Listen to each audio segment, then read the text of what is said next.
So, ito pa yung pamili ko kahapon. Dito sa suki ko ng grocery. Tapos, ito dun sa suki ko rin ng grocery yung Emperador. Pero manauna akong pumunta doon kay Ultra Mega kahapon kasi nga naka 10% discount si Ultra Mega kahapon.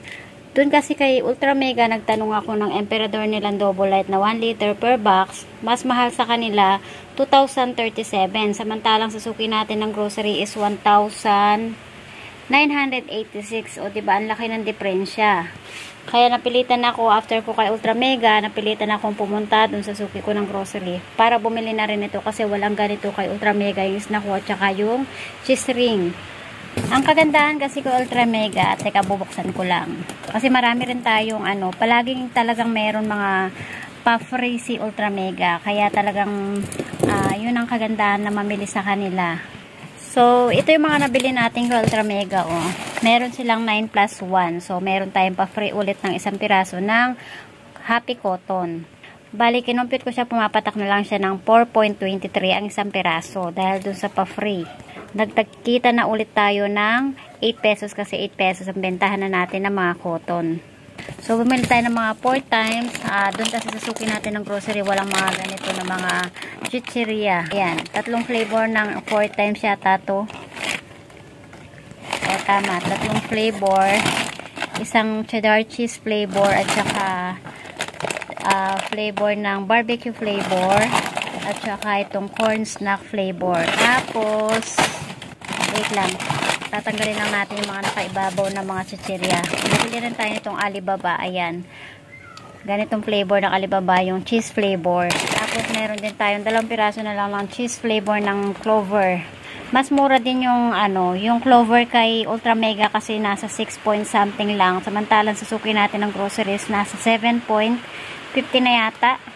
So, yan. Bumili na rin tayo ng ganito kay kay Ultra Mega Pancit Canton na kasalo pack. 18.45 ang isang piraso. So, mas mahal siya ng konti dun sa suki natin ng grocery. So, ito yung sinasabi natin na isa pa sa mga... So, ayan. Umuulan na. Nandiyan na yata si Bagyong Leon. Ayan. So, meron tayong North Sinigang Original. May papresya ng Kopiko Blanca. So, laging merong ganito kay Ultra Mega. Kaya naman talagang maganda rin mamili kay Ultra Mega dahil nga palaging may pa-free na isang piraso sa kanila. So, bali ang binili ko niya nung North Sinigang na original is dalawang So, sa isang ganito siya is 6 pieces yung laman niya. O, diba, dagdag kita na rin natin si Kopiko Blanca, fast moving, 15 pesos din ang karagdagang kita. Dahil dalawang piraso itong binili natin ganito, kaya meron tayong karagdagang kita ng 30 pesos. Bumili na rin ako ng lollipop na kakaiba kasi para maiba naman yung lollipop natin dito sa ating tindahan. Fruity Twin Pop. Meron kasi siyang free na 3 piraso. Ayan o, 3 pieces ang free niya. Diba? Dagdag kita na rin, sayang. Tapos ito, yung plus nila, mas mura siya ng piso kaysa kay Suki na grocery natin. Dahil kay Suki is 90 pesos ang per box ng plus nila. Kay Ultra Mega is 89 pesos per box. So, ito pa yung mga sinasabi natin na mga pa-free kay Ultra Mega. Ito, fast moving sa atin yung ating Bear Brand Swak, buy 10 get 1 free. Dagdag kita sa isang ganito, 13 pesos plus. 3 yung binili natin, kaya meron tayong dagdag kita na 39 pesos. Kasi kulang na yung ating budget na ng ating pamimili, kaya 3 na lang yung ating nabili nito. Ayan. Tapos dito, yung laman naman nito is yung ating mga, ayan o. Yung safeguard natin na puti. Ito lang talaga yung mabentang safeguard sa akin, yung puti. Kasi nag-try ako magbenta ng mga ibang kulay, yung kagaya ng pink. Hindi siya nabibenta, sayang. So, puti na lang lagi ang bibilin ko. Buy 6, get 2 free. O, diba, dagdag kita na rin ng 44 pesos kasi 22 pesos ng bentahan natin sa mga safeguard. So, itong surf natin, palaging merong pa free talaga kay Ultra Mega. So, naubusan na sila nung yellow, kaya ang nabili na lang natin, 2 color. 2 tie na ganito na pink. Tapos 2 tie din itong cherry blossom flavor. So, dito pa lang sa 4 na tie natin na mga surf powder, meron na tayong karagdagang kita ng 32 pesos. Kasi nga 4 ito, 8 times 4, ang bentahan natin is 8 pesos. Kaya, meron tayong dagdag kita ng 32 pesos. Fast moving din sa atin yung mga surf powder. Plus, ito pa yung mga karagdagan na plus 1. Itong ating mga pinaka-fast moving talaga ng mga soap powder, yung Ariel natin. Ayan, palagi rin na may paganito si Ultra Mega buy 6 get 1 free. O, diba, sayang din dahil 17 pesos ang bentahan natin ng Ariel powder. Kahit yung with Downy, talagang 17 pesos ang bentahan ko. So, meron na tayong dagdag kita dito na 17 pesos per tie. At dahil nga dalawang tie ang binili ko, kaya meron tayong karagdagan kita ng 34 pesos. May mga stock pa naman ako dyan, kaya lang yung with Downy ang marami. Hindi kasi masyadong fast moving sa akin yung with Downy. Kadalasan ito ang binibili nila, itong Sunrise Press. Tapos, ayan, ang isa pang pa-free itong cream silk natin by 11 get 1 free. O, diba? 11 pieces na lang ang babayaran mo. Meron tayong dagdag kita ng 9 pesos kasi ang bentahan natin ng cream silk ay 9 pesos each. O, diba? Grabe. Bongga talaga sa pa-free ang ating Ultra Mega. Kaya naman talaga napakalaking tulong talaga ng pamimili natin kay Ultra Mega Plus. Bumili rin tayo kahapon itong ating mga cat food. Kalahating sako lang. 890 yung Infinity Salmon. So, ito lang naman yung binibenta natin na cat food sa lahat ng cat food. Kasi hindi tayo nagbibenta ng ibang dahil napakasikip na dito. Yan lang din naman ang binibili ng ating mga customer sa cat food. Ayan, kahapon pa yung timbangan dyan. Hindi pa tayo nakakapagtimbang. Kasi tinatakal ko na yan ng kalakalahati. Dahil kadalasan ang binibili rito cat food sa akin ay kalahati. 55 pesos ang benta na sa kalahati. Pag isang kilo, 110 pesos. Tapos, ayun pa. Kanina lang, may pinabili na naman tayo sa anak kong bunso. Ayan, mga pinamili na naman. Mga cup noodles at saka yung century tuna na maliit. Tsaka yung Nissin ramen na spicy seafoods. Plus, ito pa, karagdagan kita. Diba yung Happy XL pants natin. Ayan, 48 plus 6. Dagdag kita na naman. Ito naman ang laman nito ay burger buns.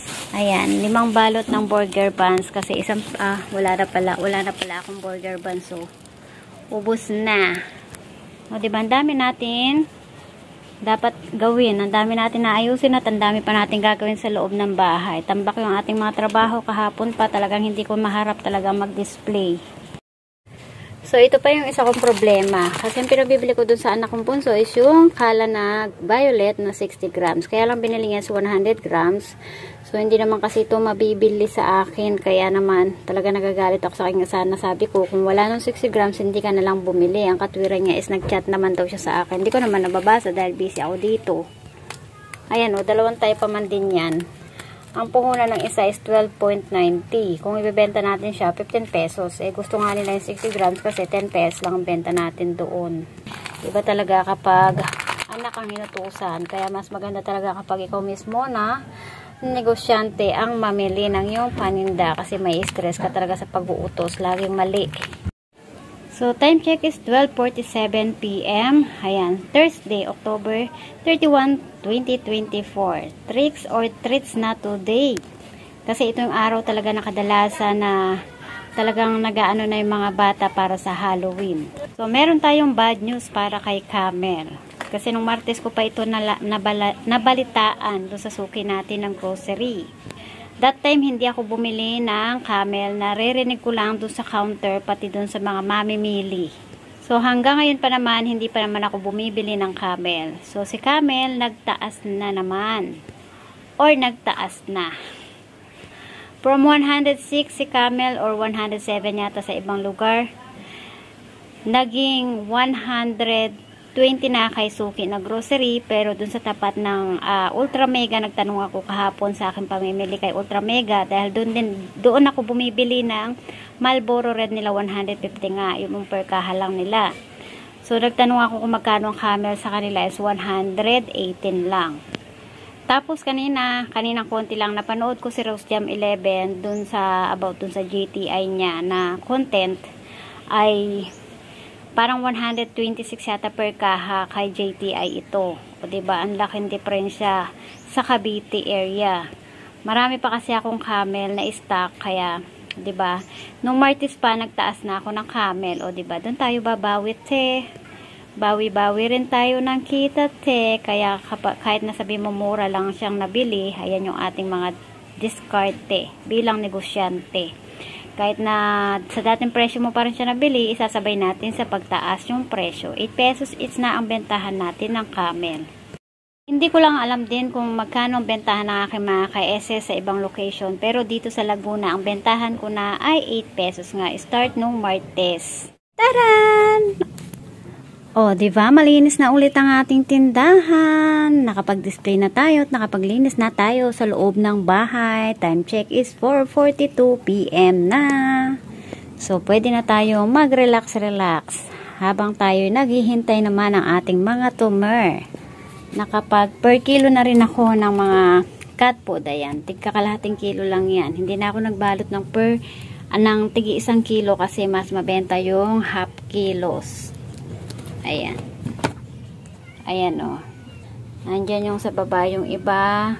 Tapos yung nasa eco bag na blue, yun yung mga iba. Nakabalot-balot na lahat. Yung kalahating sako natin kanina. At dahil mamaya panigurado marami ng mga bata na makikipag tricks or treats dito sa ating tindahan. Kaya naghanda na tayo ng tricks or treats, candies. Ayan. So ang gagawin ko na lang, hindi ko na kasi siya binalot. Ang gagawin na lang natin ay bawat kulay nito, tigi 1 piraso. So, bali dito, bawat bata, ayan, ang mabibigyan natin ay 4 na piraso. Kasi 1 piraso dito, tapos 3 piraso dito, tigi 1 kulay. O, diba? Masaya na rin ang mga bata dyan. Kahit na 4 na piraso lang marireceive nila, bawat bata. So, kung kulangin man tayo dito, meron naman tayong pang backup nito kasi marami pa tayong stock nito. Ito yung mga in-order natin kay TikTok na marami pang mga natitira. Hindi siya naging mabenta pero nabawi na rin naman natin yung puhunan natin sa Sestar. So, yan. Hanggang dito na lang ating vlog. Happy Halloween, everyone. Thank you for watching. Bye-bye. Bye-bye, Ching-Ching. Ang Ching-Ching ko laging nakasunod. Happy Halloween, Ching-Ching. Ching. Ching.